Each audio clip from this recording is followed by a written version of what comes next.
Welcome back to the Forging Alpha podcast. We are cracking open some Gorilla Minds, the unofficial sponsor of the podcast. Derek, if you're watching, reach out to us. You know where to find us. You know where to find us. You don't. Well, we can fix that problem. Yeah, we'll fix it. You got some tiger's blood? I've got tiger's blood. You've got, what do you have? Strawberry candy? Strawberry candy. I think that tropical one is still my favorite out of these. Tropical storm, maybe? Yeah, I think that's what it was. What's Not it? sure. That's good. Tiger's blood is good too. I don't have it often, but I do enjoy it. 8.2 probably on the flavor. They're kind of growing on me. Gorilla Minds in general? Yeah, as I try more flavors. Like that tropical one's good, and this one's, they're unique. They are unique. They're not just doing your basic flavors like a majority of the other ones are. And they don't have any collaborations. They're doing their own thing. Yeah, I don't think they have any fruit punch or blue raspberry, so breaking the mold, so to speak. Breaking the mold. So what are we talking about today on the Forging Alpha podcast, Ricky? Today we are talking about essentially managing stress in some Yeah. different situations and kind of how you balance all the things that you have to do with the things that you should do. Because I don't think stress levels are going down. One, as we get older, and two, as the world gets crazier. We have got a lot of things I feel like that are being more automated for us. Like we have ways of making things easier, but it seems like the constant inputs, more exposure to the world, social media, all that, it with more availability of things, more choice, opens up more stress. And then just in the lanes that we're in, self-development, entrepreneurship, gyms, family, that bucket of stress continues to grow, and I feel like it's a very specific thing you got to focus on. It doesn't come naturally to most people, I feel like. Maybe there's some people out there. I have encountered many of them. I am not one of those people. Maybe you are. I am not. And I feel like part of it is kind of the hustle culture, Gary V-ness that we kind of came up in the world too, where the answer is always just work harder, work longer. That's pretty much all there is. That's what it takes to be successful. And turns out that's not really the case. A lot of people still think that is, though. Oh, absolutely. Right.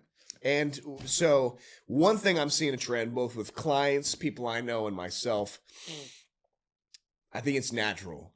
When things start getting more stressful, more busy, whether it's time of the year, whether it's life, we tend to put things on the back burner that seem less important, like sleep, recovery, nutrition, your workouts, when that's actually the thing you should be focusing on the most, right? When you're going through those time periods, that's the bucket that's going to give you the bandwidth to actually be productive, recover, and be able to essentially have oxygen for the rest of the world and the people in your life.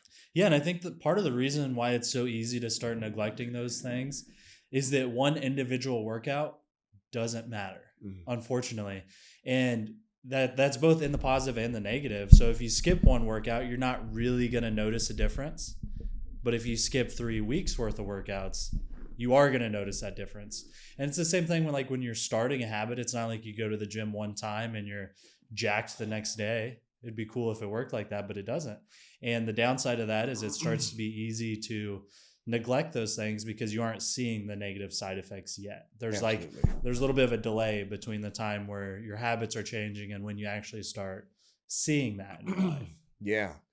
And I think being able to pivot with things and put them into boxes as things need priority, right? Like if you're going through a stressful time with your work, we talk about those buckets of like faith, family, fitness, finance, and fun. You don't want to like redline on those things, but there's obviously a hierarchy where in certain points of life, they can't all be equal level of investments into those buckets, right? Like if something needs to take priority, whether it's you're focusing on a business move or like you're getting ready for a bodybuilding show, there's different rankings that those go in and they still all need to be there. You just want to make sure that you're not redlining or imploding that you lose family members, you're losing relationships, you're completely losing your fitness. But there's always going to be times when things are going out of balance. Oh, absolutely. And it's not you're either focusing on it or not focusing on it. It's to what degree, right? So there's times where your fitness might be a 8 or 9 or even a 10 if you are prepping for a bodybuilding show. And then it doesn't need to drop down to a 0 because you're prioritizing family or prioritizing business. Yeah. Maybe it just drops down to like a 4 or 5 or 6. But that's really important to realize too, is it's not all or nothing. Mm-hmm. Which is especially tricky in fitness and nutrition. Exactly. A lot of times people will throw that in on the all or nothing bucket, and when they go off the rails, they really go off the rails. Are you somebody that finds that they start trailing off with those things when life gets in the way, like your diet and your workouts? Not the workouts, but it definitely affects my diet. Yeah. Luckily, I'm in kind of a position where I'm trying to add a little bit more mass. So it's easier to just, I need to eat more calories than the opposite of that. If I was trying to cut, I need to pay a lot more attention to the diet. But it's just, I lose the time for meal prepping or don't prioritize that time if we have a full weekend. And then I don't want to do that on a Monday night. So then it kind of just cascades down if I don't plan well enough. Are you somebody that finds you just eat worse or you don't eat as much? I would say I don't eat as much, or it could end up being worse just because I'm like scavenging around for what's accessible. Yeah, I'm somebody that when it gets busy, like I'll go 2, 3, 4 hours without doing that. And then I start getting the kickback of I'm not eating enough, so my energy levels are low. And then you don't want to eat, or you don't feel like eating because then your energy levels are low. So it's like this inverse relationship of energy levels low because of that. You don't want to eat, which is the thing causing that. And I think for a lot of people, and this is one thing that I have coached and I am actively coaching people on, is looking at how you would pivot something like your diet to facilitate whatever the bigger priority is, right? So like if you're getting ready for a bodybuilding show, we're focusing on your diet for aesthetic reasons. We need to be a little bit hungry. We don't really care about what you feel like. There's going to be some sacrifice there versus, if we're going into a period where work is the main focus, there's some things we need to get done. We don't probably want to be focusing on a big fat loss phase at that point, right? If you're just keeping your head above water, we don't want to be adding extra stress levels from your diet with that. And so we want to be, whether you like it or not, probably fueling more performance, fueling maintenance levels, because when we add in more calories and more carbs, we're going to be lowering your stress levels. We're going to be helping your brain because your brain requires like 130 grams of carbs just to function day to day. You add more requirements from your brain on top of that, you're probably going to require more carbs to function without brain fog per day. And so somebody might not want to be necessarily maintaining their weight, but what's your priority right now? And if it's focusing on your work, you kind of got to get the job done and not let that be a bottleneck for focusing on the business, right? Yeah, and if you're also in a really heavy business season, so to speak, and you're trying to lose a bunch of fat and get extra lean, that's probably not the best combination you're going to have anyways.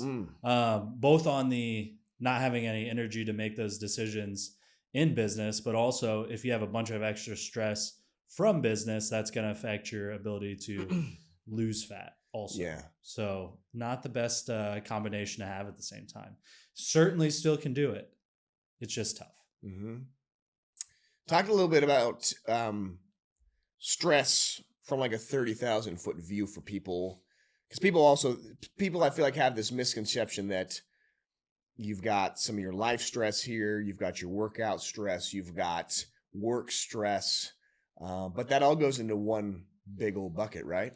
Yeah, I mean, it doesn't really matter at the end of the day where the stress is coming from. It's cumulative, or the way that you experience those effects are going to be cumulative. So if you have a relationship that's stressing you out and your food's stressing you out and you're missing workouts or whatever it is, that's just kind of a cascading effect. Or if you're training really hard in the gym and you're finishing up a big big block, and then you also have a really busy schedule business wise, like all of that is, you don't experience life in vacuums. Like there's going to be spillage from one bucket to the other. Yeah, great point. Great point. And I think that's something I still get caught up in a lot. And when I'm struggling with something or I'm more stressed out, I've got to reverse engineer things and look at, what is maybe something that's adding to that bucket, and how do I then fix it or adjust it, because you start filling that bucket up too high and it starts spilling over. Anything in life, what I'm finding is there is positive amounts of stress that it can add to where it's beneficial, but then there's also a point where it makes that bucket spill over and it's detracting away from things, right? Your workouts. So like, let's say you're in a phase right now where family stuff is really busy, work stuff's really busy, and you're trying to work out twice a day, 6 times a week, and that's cascading you into that overflow stress bucket. That would be a detracting point versus, if that's the top priority, focusing on like the business, and the fitness needs to be a method of almost stress relief at that point, right? Maybe you're taking back volume and intensity.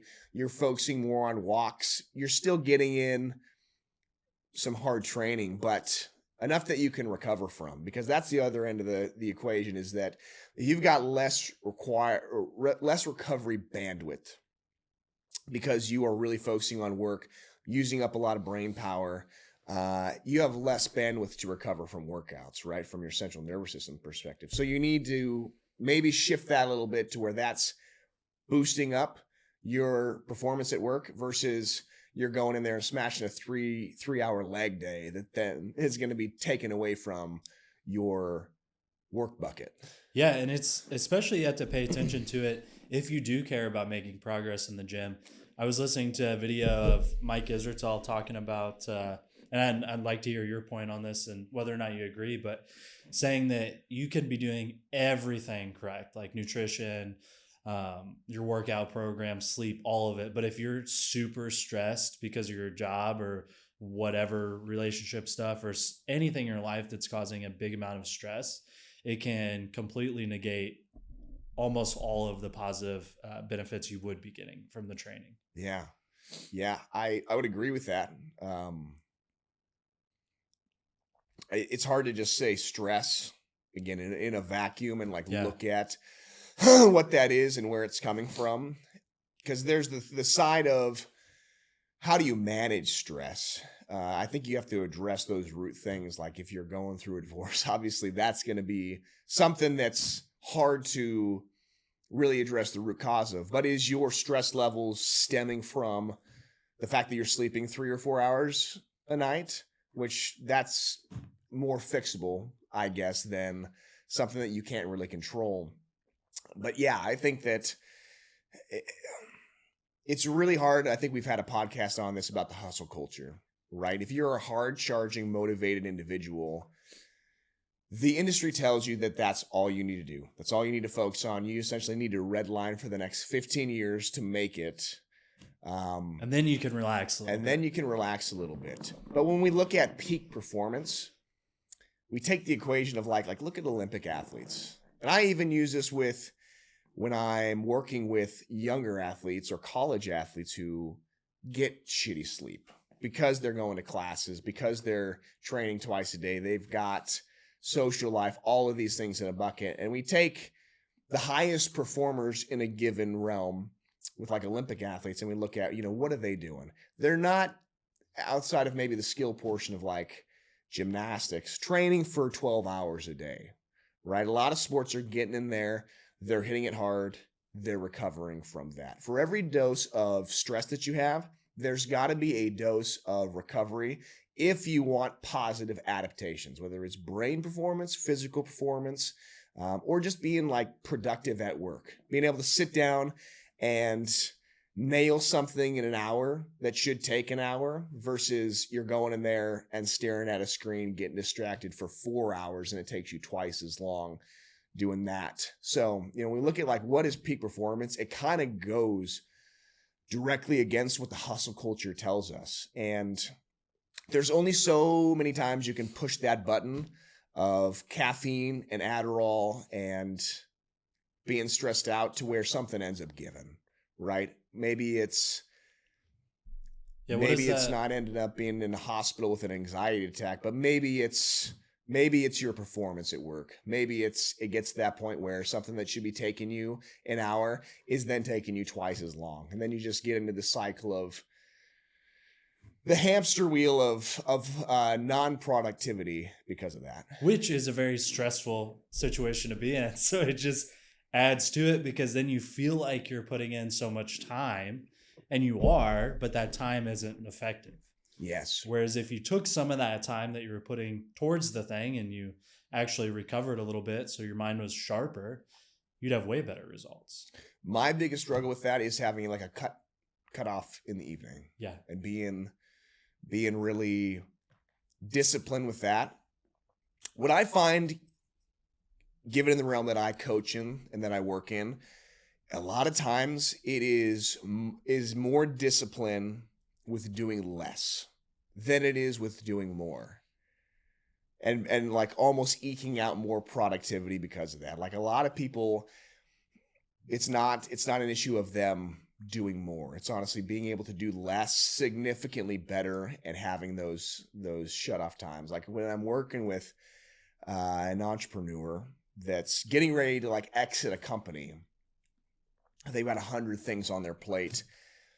Having a goal of like, we're going to shut this down by 9 or 10 p.m. If we can go earlier, awesome. But like having that shut off to where you give yourself the ability to shut your brain down and actually get quality sleep is crucial. Because a great saying that I've heard, I think it was from Abraham Lincoln, is that if you've got 3 hours to cut down a tree, I'm going to spend the first 2 hours sharpening the axe instead of spending all 3 of those hours chopping it down with a dull axe. You got to sharpen the mind. Yeah, got to sharpen the mind. And unfortunately, that doesn't happen in the battleground of the everyday grit. No, it doesn't. So for me, like noticing those things about yourself, and personally, like I am way more productive from the middle to 7 p.m. After 7 p.m., I'm just a vegetable mentally. So like I'll sit down, I'll try to be doing something. And that's where I find that I get to that point of it's taking me twice as long to do something. Yeah. And it's like, then you're not getting any benefit of it's taking you way too long to do something where you could have just done it in the morning or whenever your peak time is and do it in a fraction of the time, like you're saying. But then you're also not really recovering because you're still like kind of halfway trying to work. Exactly. Tough spot to be. I find myself in that often. Yeah. It's that 80% operating capacity to where, you're operating 80% of the time so that you're recovering, right? And you can keep showing up 80% 7 days a week versus 100%, 50%, 90%, 30%, and that, kind of all or nothing mentality. I'd say we're probably better about it than the majority of people. There are some people that really just haven't figured that out, but it's always just a continual growing process. And that discipline of doing less to do more it's a skill, and it's almost as much discipline once you've gotten to a certain point as trying to work for 24 hours a day or add 15 things onto your plate. Like the discipline of saying, I'm going to accomplish 4 things professionally, 4 things personally, versus I've got this list of 20 things and I'm not going to get done with those. But like eating the elephant one bite at a time and just hitting singles every single day, and you're doing that 365 versus balls to the walls for 100 days out of the year. You add that up over the course of the years, man, you look at those people that have made it. That's a crucial element of, even if you're not a business owner, even if it's just showing up for your family, right? And being able to be 100% present, accessible. If you're taking the time to get your workouts in, and maybe it's instead of 3 hours, it's 20 minutes a day, and that allows you to show up better. If it's doing those things consistently, like cold plunging, if that's the thing for you, if it's staying on your diet, just hitting those singles every single day, eventually what I found is I find myself in a lot better place by the end of a year, by the end of the next 3 years, and doing less to do more. Yeah, those small wins day to day, and a lot of people talk about winning the day, Andy Frisello as well. Those small days or small wins every day are going to add up into really big things, not over the course of a week, but over the course of a year. They absolutely will. Because like we were just talking about the other day, how fast this year has gone by. And you can get stuck in that hamster wheel of, oh, I need to do this big thing. But if you don't have it broken down into little chunks that you can do each day, like you could have half a year go by without you starting something, because it's always just been something you push off down the road instead of taking some type of smaller action on it, and chopping it up into smaller bites. Exactly. Let's circle the plane back a little bit to real stress management. Yeah. Where do people miss the boat in our society with what is typically turned to for managing stress versus like what's actually going to move the needle for reducing stress in life? Yeah, I think social media is a big one, especially because it's so accessible. It's in everybody's pocket. When they have those a few minutes after lunch or in between projects at work or whenever it is, they might have the tendency to pull out their phone. Or when they get home at night and they just feel so exhausted, all they want to do is scroll through social media to kind of take your mind off things or what have you. And why isn't that helping my recovery? Yeah, it's reducing my stress. It's just so much stimulus. And then you're going to get engaged with something that might irritate you, especially like during the political season. Or you could see some news story from who knows where a bunch of people died, or there's all these little things that you can come across that are going to add to that stress bucket. Got it. And when your mind's just working on hyperdrive with all those different stimulus, switching tasks, that's not a good way to recover. What are some things people could do instead of that? What do you think? Well, what's your I really like walking outside. Okay. I think anytime you can get your body moving away from screens and stuff like that, and getting out into the outdoors, get some fresh air, that's going to really help you recover and kind of turn off that, is it parasympathetic or which one's which? I always get it mixed up.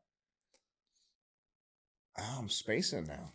Let's look it up. And it's also very beneficial. What I find is that you get more input versus just consuming, right? You can actually let thoughts catch up, get ideas about business.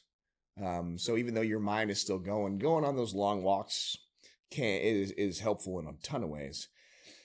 What other things? So people are turning towards social media. What about like substances? Yeah, absolutely. Alcohol, drugs. I think it really just comes down to people they're trying to escape that stress, because it's not a comfortable place to be when they're stressed out all day, every day about who knows what, right? And it's not a good way or a good long-term solution to the problem, because you're just pushing whatever the actual cause for that anxiety and stress is, you're just pushing it down the road instead of actually trying to change the situation. It's like a Band-Aid. Yeah. Yeah. So sympathetic is that fight or flight, parasympathetic. Okay. I wanted to make sure I had that right. Ways that they can do. Are you talking specifically like in place of social media or just as a whole, like what would be better buckets? Yeah, just as a whole. The walks, I think movement in general would be a top 3. I think that getting out, doing something that it doesn't require a lot of recovery, going on walks, getting outside, getting fresh air. There's a ton of benefits that come from that are going to reduce the stimulus, the input in your mind. You can actually let your brain wander, roam, maybe work through some of those problems. Because also I think that with a lot of input, you also are not able to solve those issues because you're just looking right in front of your nose. Yeah. When you're taking walks, when you're giving yourself some space, it gives you the time to let memories catch up, to let your mind wander and probably solve those things and get some solutions, where if it's always just plugged in to social media, screens, input, busyness, traffic, you don't have you don't have that bandwidth to probably figure that out. Sleep, man. I mean, You're always preaching sleep. always preaching sleep, and it's not something that I don't think any of us are angels about. I try to be as good as I can. There's nights that I still do end up working late. There are things that are outside of my control, like the baby.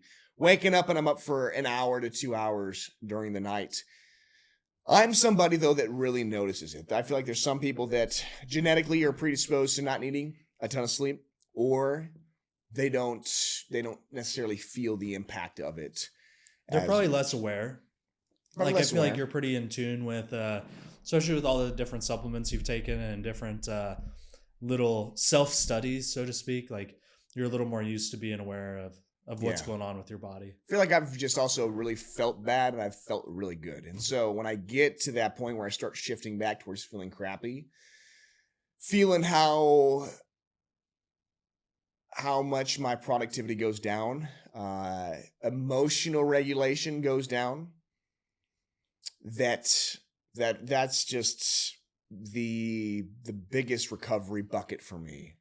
Because essentially when you get into those deeper states of sleep, your bodies are doing an oil change, essentially. Like there's literally a period during deep sleep cycles where your body is getting rid of essentially like garbage, like toxin buildup and residue, and it clears it out. Memory formations happen. It kind of recycles through that. It's almost like a computer reboot in your brain every single night with sleep. And if that reboot process isn't happening, think about it like an update to your phone. If that's never happening, it's always going to be a lag or delay. Your applications aren't going to be working as smoothly or as quickly. So you can directly relate that kind of back to your brain. And it's not a sexy thing. It's not easy. It's hard for a lot of people to just lay down and get more sleep, but it's really hard to be regulated mentally and physically without putting some effort into that bucket. And for a lot of people, it's probably not going to be 9 hours, but like getting to that baseline of like 7 hours per night is a good starting point for a lot of people. And I just see that being a big problem for a lot of people. So yeah, well, it's one of those things, like just like skipping the workout, it's in the short term. Maybe it does help you accomplish whatever you're trying to get done. Whatever given task. But if you're doing that consistently forever, there's going to be a break in that system. Mm-hmm. And hopefully you're investing in that enough 80% of the time, 90% of the time, that then when you've got to pull an all-nighter, when inevitably that time period comes when you've got to hammer something out, you haven't spent the last 12 months redlining at that to where it sends you to the hospital with an anxiety attack. Hopefully it's kind of a fart in the wind at that point. Like you've got some capacity built into, all right, no big deal. I can hammer this out. I can spend a couple of days really pushing the needle if I need to, but it's kind of like an injury. If you're always kind of at that point where something's about ready to give and you decide to push it really hard and you just end up tearing a ligament or a tendon or snapping a bone, that's kind of the concept with that. So kind of going back, so we got some movement. I think movement in general, man. Yeah. Like anytime that I am mentally or physically kind of in a weird place, movements is always helped. It never doesn't help. It's always like, oh, I need to not do that. I should take the time to be doing other things, but taking some time to go do that really is helpful. Sleep. I think quality social time where you're not on your phones, you're not thinking about that. For me, I get into a place where really focused in this season of, growth, getting my training in, focusing on my family, getting a great foundation built for the rest of my life, which maybe tends to take me away from the social aspects of it. And I just notice when I am implementing that more, like the quality of my life just seems better. I'm less stressed out. I'm having more fun. And they found that poor social relationships are almost just as bad as smoking in some instances. Really? That's why a lot of people like in Europe are lifetime smokers, almost borderline alcoholics, but they've got great social relationships. Well, they're out there smoking together. They're out there with people smoking having together. Conversation. It might be a negating thing. Maybe we should start smoking cigarettes together. As long as it's together, I think it's okay. It's when you're smoking the cigarettes alone by yourself, that's where you run into the problems. Exactly. The diet, I think, is a big thing, man. Fueling, micronutrients, because, if you want to feel good, if you want to actually recover and have good brain health, that stems from getting enough vitamin and minerals in, like the building blocks for how your brain works and functions, giving your body what it needs from that standpoint. Getting enough carbohydrates to fuel brain performance, to fuel physical performance. If you're going to go lift for an hour a day and go work for another 8, and you think you're not going to benefit from some carbohydrates, man, unless you're an anomaly, you're probably off the mark, right? Hydration, huge one. Your brain's not going to function as well. Your body's not going to function as well without hydrating. And I noticed that when I tend to get in a slump, midday slump, it's usually not a caffeine issue, and sometimes it's not a hunger issue. It's because I'm dehydrated. Yeah. So focusing on that, the whole nutritional route, like if you are in a very stressful state, mentally and physically, food is going to help with recovering that. Obviously, you talk about protein. It's not just workouts that benefit from protein. Like your body has to keep organs running. It has to keep skin and cells replacing themselves every few months. That's reliant on protein. So protein, get it in. It's going to keep you full. It's going to help with all types of recovery. I think that also just having those routines in place, like having some things to shut down your night. Maybe that's a little bit of stretching. Maybe that's a little bit of reading, where you're taking yourself out of just sympathetic pushing on things, and not just TV. Like we were sitting down, and the TV is kind of an equal part to scrolling on social media. A lot of times people think like I'm going to go relax and sit and watch a TV. That's just keeping your brain and that problem solving running, maybe increasing your stress hormones. So kind of the things that are boring, right? A lot of the things that are boring are going to be ways that you can actually help with your stress levels. I mean, growing up, like, I don't know what your situation is, but there were times where I was bored at home and you had to like find something to do, right? And I can't remember when it was. It was sometime last week or the week before, and I was just sat downstairs after Lauren went to bed, and I was about to like watch something on YouTube, and instead of doing that, I just kind of sat there on the couch for a while. And even just taking like 10, 20 minutes to sit and do nothing is so refreshing. And that could even be, maybe it's a 5-minute meditation you do in your car before you drive home or before you walk into the house after work. Just something that can kind of shut your mind down, or at least get it off of the continuous hamster wheel of thoughts. Mm-hmm. Something that's been a goal for mine, like on a weekly basis, is in the middle of the day, especially with the baby waking us up and not getting much sleep. I'm not great about taking naps, but I've got an alarm set for at some point between 1 and 3 p.m. Going to the couch, going somewhere, even if it's in my car, but just set an alarm for 15 minutes and just laying there. And even just getting some of that, they call it non-sleep restoration, just closing your eyes and shutting your mind down after a first day work block is huge. Like I just feel more refreshed, even if I didn't sleep. But that middle of the day siesta, even if you're not sleeping, is also something that not everybody can do, but I think it's really beneficial, honestly. And it can be 5 minutes. There's been times where I'm like, man, I'm so tired, stressed out, the mind just racing. I just go shut down for 5 minutes, 15 minutes, and it's like I got a brand new day for the second part of it. It's like a clean refresh. Because in the mornings, you'll have like a lot of mental clarity, and you'll be focused on your goals and whatever you're trying to accomplish that day. And then at least in our line of work, like 5 random things will happen, and you got to respond to all of them. And then you can kind of leave the day. If you don't take time for that little mental reset, you can leave at the end of the day and be like, oh, dang, feels like I barely even got anything accomplished. The day kind of happened to me as opposed to for me. But if you take that time in the middle of the day to clear your head and get that non-sleep recovery, that can be a total game changer. Yeah. Because I am victim to it just as much as anybody else. As things get busier, I find myself just reaching for more caffeine. right? To stay up with things. I find myself trying to backload more things onto the weekend so that I can accomplish more. And even when it comes to like how I feel from an aches and pain standpoint, when I'm not getting as much sleep due to being woken up by the baby, and that's creating like this cluster, then the weekends roll over. I'm not spending time to relax as much on the weekends.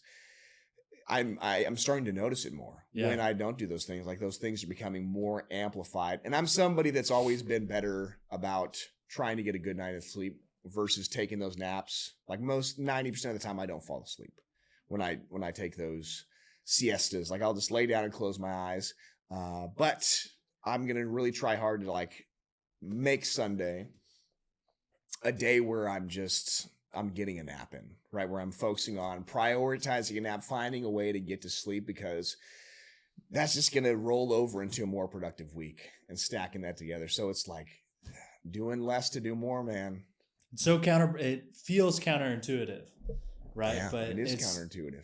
But like, in the moment, like waking up after a good night's sleep where you actually feel good, that just sets you up for such a better day than staying up late working on a project, and then it kind of cascades into maybe you're waking up late and you're rushing to get to work, and then you're stressed out about that, and then that just the effects compound either direction, whether you're doing things that are gonna help you recover and in this case have a better result, or if you're trying to just push it and grind and you skip the things that are going to help you recover. Either one is going to compound on itself. There's always some better way to be doing things, right? Typically with whatever it is, if you're doing something and it doesn't seem like it's going as smoothly as possible, there's probably somebody out there that's doing it better or doing it more efficiently, like with the hustle culture stuff. I like listening to the Hormozis, the Gary V's of the world, but also there is a demographic of people that are fitness and performance minded who make that a priority while also being like entrepreneurs, that they focus on their health, they focus on their fitness, and looking at, what do you eventually want your life to be like, or who do you want to be? Like, do you want to be the fat guy in a BMW after 20 years of playing this game? Or do you want to be somebody that has sustainability? They're able to get their work done within a given time period, be twice as productive. They're living their life. They're doing things that they enjoy on top of that. And that's something that I try to turn towards and like focus on that and listen to those people, because it's so easy to get caught up in the hustle grind mentality of that's all you should be doing in life and everything else should go to the wayside. Yeah, you just got to work harder, man. You just got to work harder. And I think it's just life in general, right? When you get married, you start getting into fatherhood. It's about like you need to be sacrificing everything for the greater good. But on the flip side of that, you end up not accomplishing that goal because you're not showing up as the best form of yourself, right? It's this counterintuitive thing of I'm not going to work out because I need to spend time with a family. I need to be working. But then you end up with zero energy, overweight, not being able to play with your kids. And it actually ends up shooting you in the foot because it kind of works in reverse. And so that's also kind of a countercultural mentality that's a truth at the end of the day too. Yeah, I totally agree. You got to take care of yourself before you are able to show up as that best version of yourself. And it's not just about, if you sacrifice too much of the things that help you show up as your best self, then it's just not going to happen. It's that oxygen mask mentality, man. It is. It's kind of funny as we talk about all these things, how we find consistencies with the themes, right? And that oxygen mask analogy, where you're not going to help anybody else in a plane that's going down if you don't put on your oxygen mask first. If you try to put on everybody else's on and you pass out, not going to be helping anybody else. Yeah. So it's consistencies with whatever we're talking about. You can relate a lot of these topics to underlying themes. Yeah. Go outside, move more, and eat better. Even when it seems like the last thing you should be doing. Yeah. Sometimes that's what you need to do it the most. Yeah. Yeah. Because they're all related too. and this is something we really haven't talked about. Like we talked about, we've got these buckets of investing in with your faith, family, finance, fitness, even like the fun aspect. A lot of times, like we've talked about that, like the fun tends to go on the back end of things. But when we take these weekend trips and you come back after a weekend of fun and you're twice as motivated to do the work that you need to be doing, that's a positive. Like it's hard to separate your fitness from your business success. It's hard to separate your relationships with what you're doing at work, because if those things are going bad, it's going to affect it. If you're having trouble at home, do you really think you're going to show up at work and be the best business owner, the best whatever you're doing, employee, relating with clients, taking meetings? You're probably not, because that's going to be in the back of your head, detracting away from that. Like if you're filling all those buckets in, a lot of times, if you're going through a phase where you're struggling with maybe some work stuff and you focus on your health and you focus on your workouts for a week, it's probably going to have a positive interaction with what you're doing on that work side of things. Yeah, we can break it down into all the different buckets that we want, but at the end of the day, we have one human experience, and those are all parts of it. So you can't just totally focus on one and neglect everything else. Like we were saying, there's seasons in life where one's going to be prioritized over other things, but it still has to be there. Yep. Best analogy I've heard for that is a table, right? That concept of life is a table, and you've got 4 or 5 legs on that. You pull one of those legs off, more of the weight gets shifted onto the other one. And then, you do that for 1 or 2, it can maintain. But once you take off too many of those legs, the table collapses. Yep. That's a great analogy, I think, for life with, if a lot of those buckets start struggling, your table's going to crumble. And then you got to start putting those legs back on, focusing on that if you want a complete picture for it. And not many people think about that, right? They don't think about how fitness is going to impact them in their home life or their business life, but it is a direct correlation. I would find that most people who were out of shape that got in shape noticed that everything was impacted positively from that. Oh, absolutely. And they're vibrating on a different level because they have so much more energy, so much more self-confidence. I mean, that spills over into all of your interactions. Yeah, exactly. I think that's all I've got for today. Right on. You got to recover. It's really important. Yeah. Focus on the main buckets when we're talking about stress, managing stress. When it seems like the first things that should be going are your fitness, your sleep, your workouts, that's probably the thing you need to lean into the most. And focusing on less to do more. Less to do more. Less to do more, man. Discipline through less. And take a nap. Take a fucking nap. Are you gonna go home and take a nap after this? I'm gonna lay down for 15 minutes. Yeah. All right. Got it on there. And again, man, it's like I got all these things I could be doing during those 15 minutes, but I know that if I want to show up when my daughter gets home and be fully present there, that taking that little nap is going to be better. I know that for the calls coming up in the evening, if I take 15 minutes to just shut the brain down, those calls are going to go a lot better. So counterintuitive, but it's going to be for the best. It's going to be for the best. That's it for the Forging Alpha podcast. We'll catch you next time. Peace.